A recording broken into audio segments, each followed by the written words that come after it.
Good morning friend, welcome to you all in my channel doctor Anshuman Suman. आशा करते हैं आप लोग सभी स्वस्थ और अच्छे होंगे और अपने लक्ष्य के प्रति एकाग्र होंगे। मित्रों, आज हम लोग बहुत ही महत्वपूर्ण टॉपिक्स जो कि इकोनॉमिक्स से है, हम पढ़ेंगे आज मुद्रास्फीति एवं मुद्रा संकुचन के बारे में।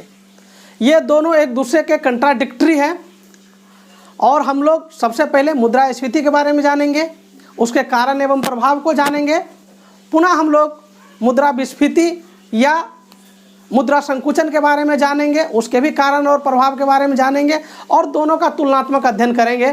मुझे आशा है कि आप लोग का आज कंसेप्ट बिल्कुल क्लियर हो जाएगा कि क्या है मुद्रास्फीति और क्या है मुद्रा विस्फीति अर्थात मुद्रा संकुचन। तो सबसे पहले हम लोग मुद्रास्फीति के बारे में जानते हैं कि मुद्रास्फीति है क्या। बेसिकली मुद्रास्फीति क्या है? कीमतों में वृद्धि। तो कीमतों में वृद्धि कैसा? आज कीमत में वृद्धि है, कल घट जाएगा, उसको मुद्रास्फीति कहेंगे क्या? नहीं। मुद्रास्फीति का तात्पर्य है लगातार सामान्य कीमत में वृद्धि होना ही मुद्रास्फीति है। सामान्य कीमत में लगातार वृद्धि को मुद्रास्फीति कहते हैं। आज बढ़ा कल घटा, ये मुद्रास्फीति का स्थिति नहीं है। लगातार बढ़ते रहना है। जो सामान्य कीमत, अगर कोई भी कीमत मान लिए कि आज एप्पल का कीमत 40 रुपया केजी है, कल वो घट के 30 रुपया केजी होता है, परसों 50 रुपया केजी होता है, तो इसको इन्फ्लेशन नहीं बोला जाएगा।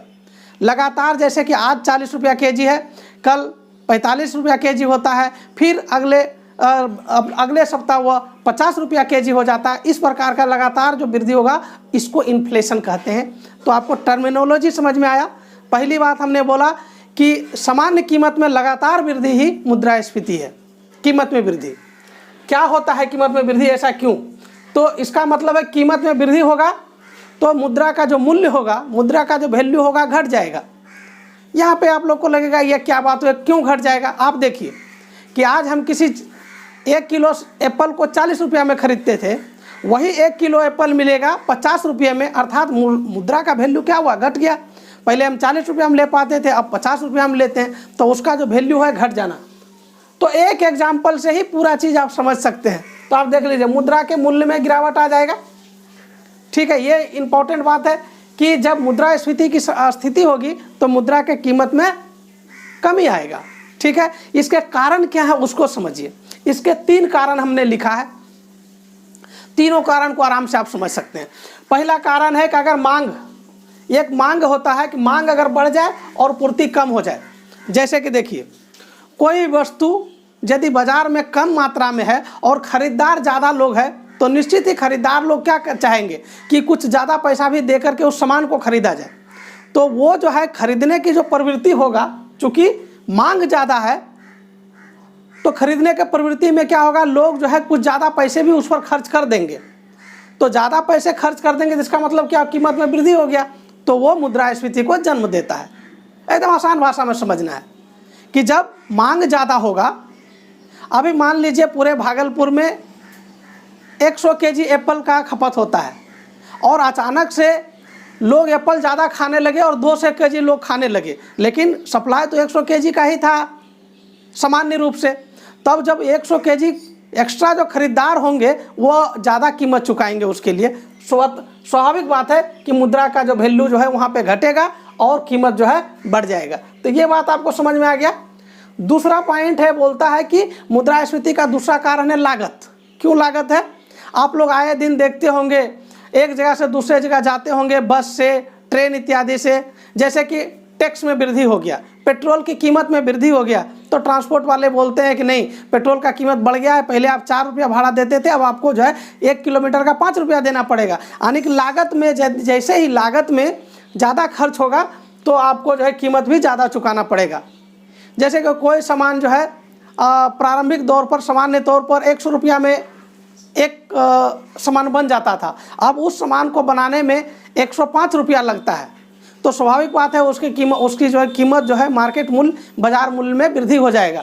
तो यही बात है। तो ये भी जो है लागत में यदि वृद्धि हुआ है तो मुद्रास्फीति भी बढ़ेगी, यानी मुद्रास्फीति का स्थिति आएगा, यानी जो है लगातार इसमें कीमत में वृद्धि होगा, लागत अगर बढ़ गया तो।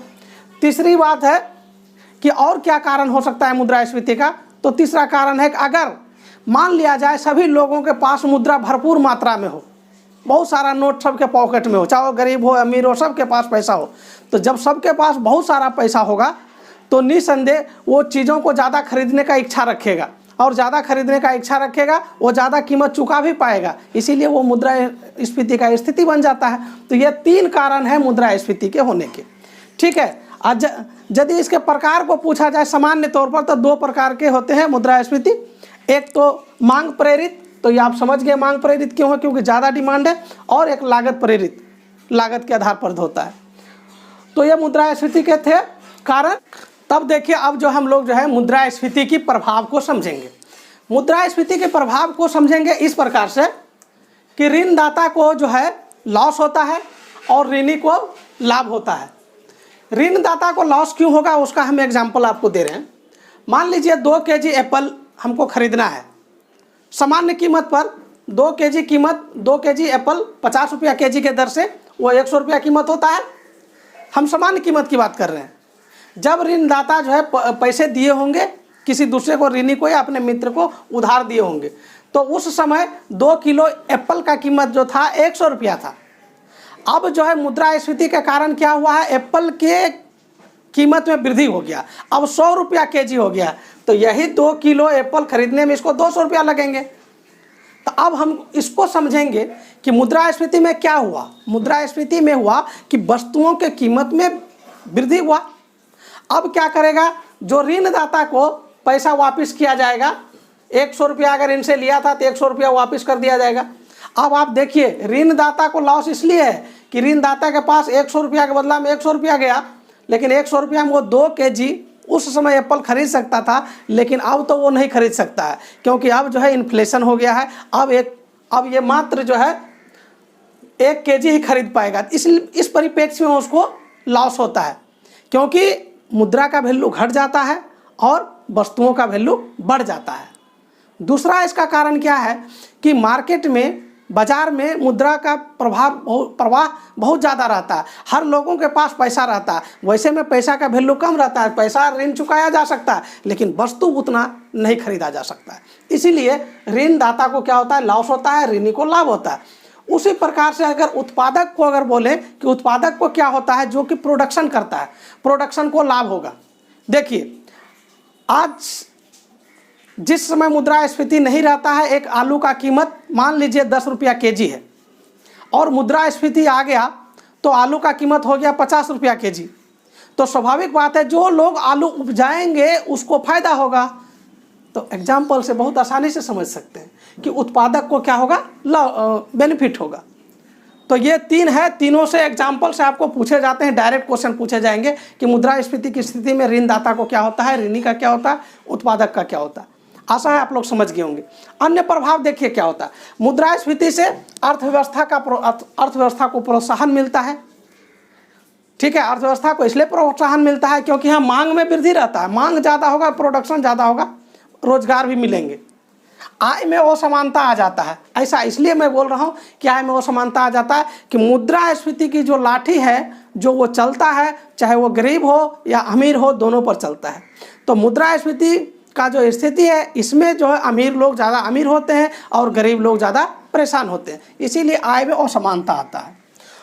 मुद्रास्फीति क्या है, एक अस्थायी प्रगति है। मुद्रास्फीति एक ऐसा स्थिति है जहाँ पे लगातार प्रगति होती है थोड़े समय के लिए, क्योंकि ये लगातार नहीं चल सकता है। आलू का कीमत लगातार 50 रुपया केजी नहीं हो सकता है। ठीक है, तो वो अस्थायी प्रगति है। और मुद्रास्फीति का जो स्थिति है, ये नैतिक भ्रष्टाचार को भी जन्म देता है, क्योंकि लोगों में ज़्यादा पैसे कमाने की चाहत, तो जुआ, सट्टेबाजी, भ्रष्टाचार इत्यादि जो है को जन्म देता है मुद्रास्फीति। और इसके यदि आगे हम लोग देखेंगे कि क्या कीमत में वृद्धि होना मात्र मुद्रास्फीति को लाएगा, चाहे वो कीमत में वृद्धि किसी भी कारण से हो, तो ऐसा नहीं है मित्रों। कुछ ऐसे कारण है जहाँ कीमत में बेतहाशा वृद्धि होंगे, लेकिन वो मुद्रास्फीति नहीं माना जाएगा। एग्जाम्पल में आप बाद में देखिए, अगर कहीं युद्ध हो गया है, युद्ध के वजह से भी वस्तुओं के कीमत में वृद्धि होते हैं बेतहाशा, वो मुद्रास्फीति नहीं माना जाएगा। किसी पार्टिकुलर एरिया में अकाल पड़ गया है और वहाँ बेतहाशा वृद्धि हुआ है वस्तुओं में, वो भी मुद्रास्फीति नहीं माना जाएगा। व्यापारिक चक्र के कारण भी वस्तुओं के कीमत में वृद्धि हो जाता है, वो भी मुद्रास्फीति के अधीन नहीं माना जाएगा। ये अपवाद है इसके। तो मुझे आशा है कि अब आप लोग मुद्रास्फीति को भली भांति समझ गए होंगे। आइए तो अब हम लोग देखेंगे मुद्रा संकुचन के बारे में कि मुद्रा संकुचन आखिर क्या है। मुद्रा संकुचन समझना मित्रों बहुत ही आसान है। इसको मुद्रास्फीति से बिल्कुल विपरीत समझना है। जो प्रक्रियाएं, जो घटनाएं मुद्रास्फीति के समय होता है, ठीक उसका विपरीत घटना जो है मुद्रा संकुचन में होता है। कैसे होता है उसको समझने का प्रयास कीजिए। सबसे पहले देखिए, मुद्रा संकुचन को 3 नाम से जाना जाता है। एक तो मुद्रा संकुचन खुद, दूसरा मुद्रा अपस्फीति और तीसरा मुद्रा विस्फीति। ये 3 जो नाम है इसको आप अलग अलग नहीं समझें, ये सब एक ही चीज़ है। मुद्रा संकुचन, मुद्रा अपस्फीति और मुद्रा विस्फीति। लेकिन ध्यान देना है कि मुद्रा अपस्फीति जो है ये इससे डिफरेंस है। तो अगला अगर हम लोग इसका क्लास पढ़ेंगे तो अपस्फीति के बारे में बात करेंगे। अभी मैं आपको जानकारी के लिए थोड़ा सा बता दूं, अपस्फीति वह अवस्था है जब मुद्रास्फीति को काउंटर करने के लिए हम लोग लगाते हैं तो अपस्फीति कहते हैं। ठीक है, तो अभी हम लोग पढ़ेंगे मुद्रा संकुचन के बारे में। मुद्रा संकुचन आप लोग समझ रहे हैं क्या है? मुद्रास्फीति का विपरीत रूप है। कैसे है उसको देखिएगा। आपने पढ़ा है मुद्रास्फीति के समय कि मुद्रा का वैल्यू घट जाता है, यानी कि एक वस्तु को खरीदने में आपको ज़्यादा मुद्रा की ज़रूरत पड़ता है। यहाँ पे क्या होगा, मुद्रा का मूल्य बढ़ जाता है, मुद्रा का ही मूल्य बढ़ जाता है, वस्तु का मूल्य घट जाता है। और यह स्थिति कैसे होगा? मान लीजिए किसी साल आलू का बम्पर खेती हुआ, बम्पर उत्पादन हुआ, तो जब मार्केट में वस्तुओं की मात्रा ज़्यादा हो जाएगा, ठीक है, यानी पूर्ति ज़्यादा हो जाएगा मांग से, तो स्वाभाविक रूप से क्या हो जाएगा, वस्तुओं का जो मूल्य है घट जाएगा। तो ये वही स्थिति है। मुद्रा संकुचन का स्थिति क्या है कि मुद्रा का वैल्यू बढ़ेगा, मुद्रा का वैल्यू बढ़ जाएगा, वस्तु का कीमत गिर जाएगा, तो वस्तुओं का कीमत में कमी आ जाएगा। क्यों कमी आया? आपको मैंने एक एग्जांपल दिया कि यदि मार्केट में किसी भी वस्तु का पूर्ति ज़्यादा हो जाए, बहुत ज़्यादा टमाटर, बहुत ज़्यादा आलू बाज़ार में है, तो आप लोग स्वाभाविक रूप से देखते होंगे उसका मूल्य गिरा हुआ रहता है। और जो वस्तु कम रहता है सामान्यतः उसका कीमत जो है ज़्यादा होता है। तो यहाँ पे यही है। और इसका अगर कारण देखा जाए तो कारण क्या होता है, तो इसका कारण ठीक वही है कि उत्पादन में वृद्धि हो जाता है। जैसा कि हमने एग्जाम्पल दिया, आलू का उत्पादन में बम्पर वृद्धि हो गया।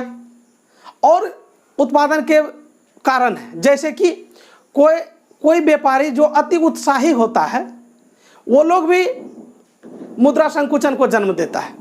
वो कैसे देता है उसको समझिए। कोई एक व्यापारी ऐसा महसूस करता है कि दिवाली आने वाला है और 5 टन जो है उसके पटाखे बिकेंगे। 5 टन पटाखे एक पार्टिकुलर शहर दिल्ली में बिक जाएंगे।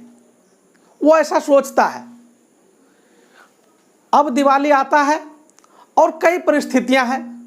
भारत सरकार का निर्देश कि पटाखे कम फोड़े जाएं, लोगों में सजगता, फिर कोविड का प्रभाव इत्यादि से मात्र 1 टन जो है पटाखे बिकते हैं। तो देखिए, उत्पादन हो गया वहाँ पे सरप्लस, पूर्ति हो गया ज़्यादा।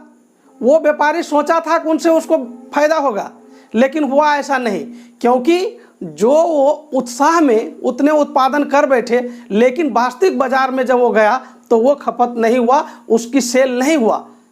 यह स्थिति मुद्रा संकुचन को जन्म देता है, क्योंकि पूर्ति ज़्यादा हो जाएंगे और मांग उसके कम हो जाएंगे। एकदम बहुत आसानी से आप लोग समझ रहे होंगे। तो कैसे मांग को, कैसे मुद्रास्फीति, और इसको भी आप आराम से समझ गए कि देखिए कि अति उत्साही व्यक्ति क्या क्या उत्पादन ज़्यादा कर दिया, यानी कि पूर्ति बढ़ गया, पूर्ति मांग से ज़्यादा हो गया और मांग उसके अपेक्षा में कम हुआ। तो स्वाभाविक बात है, मांग कम होगा तो वस्तुओं का कीमत गिरेगा, जो कि किसकी स्थिति है, मुद्रा संकुचन की स्थिति है। अब इसको जरा हम लोग इसके प्रभाव को देखें तो स्वाभाविक बात है मित्रों, प्रभाव जो है आप लोग मुद्रास्फीति के प्रभाव को देखें अभी जस्ट, और इसकी प्रभाव, मुद्रास्फीति का भी प्रभाव है कि अर्थव्यवस्था में, अर्थव्यवस्था को हानि पहुंचाता है मुद्रास्फीति। मुद्रा संकुचन भी अर्थव्यवस्था को हानि पहुंचाएगा, लेकिन ये ज़्यादा हानि पहुंचाएगा, ये अधिक हानिप्रद होगा। मुद्रा संकुचन मुद्रास्फीति से ज़्यादा हानिकारक है। अच्छा, मुद्रास्फीति में आप लोग देखे हैं कि क्या होता है कि वस्तुओं का कीमत जो है बढ़ जाता है। अगर कोई वस्तु का कीमत बढ़ जाएगा, कोई व्यापारी या कोई उत्पादक जो है एक कलम को वो बनाता है और वो कलम का कीमत बढ़ जाता है तो ज़्यादा कलम बनाएंगे, उत्पादन क्षमता को बढ़ाएंगे, रोजगार ज़्यादा मिलेंगे। यानी कि मुद्रास्फीति का जो समय रहता है वहाँ रोजगार भी मिलते हैं और जो है वो अर्थव्यवस्था में प्रोग्रेस की भी संभावना रहता है मुद्रास्फीति में। लेकिन मुद्रा संकुचन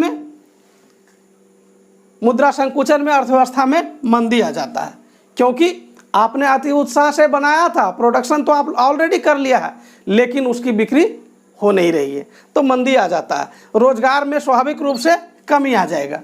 कोई कंपनी अगर बड़े मात्रा में उत्पादन कर लिया और उसका उत्पादन बिक नहीं रहा है तो स्वाभाविक बात से वो उत्पादन को कम करेगा, लेबर वहाँ कम कार्य करेंगे, रोजगार से भी हो सकता है कि छटनी हो जाए। तो ये स्थिति किस में आएगा? मुद्रा संकुचन में आएगा। हमने इसको ज़्यादा डिटेल से इसलिए कवर किया है ताकि आप लोग को ये मुद्रास्फीति और मुद्रा संकुचन बहुत अच्छा से समझ में आए, क्योंकि अर्थशास्त्र को समझने के लिए दो चीज़ बहुत इंपॉर्टेंट है। अब चलिए हम आउट ऑफ इस जगह का टॉपिक्स को छोड़ के एक लॉजिकल कनेक्शन करते हैं, तब देखिएगा और मज़ा आएगा। मान लीजिए एक मुद्रास्फीति का समय है तो भारत सरकार को आखिर क्या करना चाहिए? मान लीजिए मेनली आरबीआई को क्या करना चाहिए? तो मुद्रास्फीति को अब समझिए, हम ऑलरेडी समझा चुके हैं कि मुद्रास्फीति में क्या होता है, लोगों के पास पैसे ज़्यादा होते हैं, मुद्रा का प्रसार ज़्यादा होता है। तो आरबीआई को क्या करना चाहिए? आरबीआई जो मौद्रिक नीति वो करेगा कि ब्याज रेट को बढ़ा देगा, और जब ब्याज रेट को बढ़ा देगा तो लोग लोन कम लेंगे, लोगों के पास मुद्रा कम होंगे, तो वहाँ पे वो कंट्रोल हो सकता है। तो इसके कई प्रकार के क्वेश्चन आपको पूछे जाएंगे कि आरबीआई अगर ब्याज दर को बढ़ा दिया है तो इसका अर्थ क्या हुआ? तो मुद्रास्फीति को नियंत्रित करने की कोशिश किया है, ठीक है। और अगर इसी का उल्टा अगर देखा जाए कि मुद्रा संकुचन से बचने के लिए आरबीआई को क्या करना चाहिए, तो मुद्रा संकुचन से बचने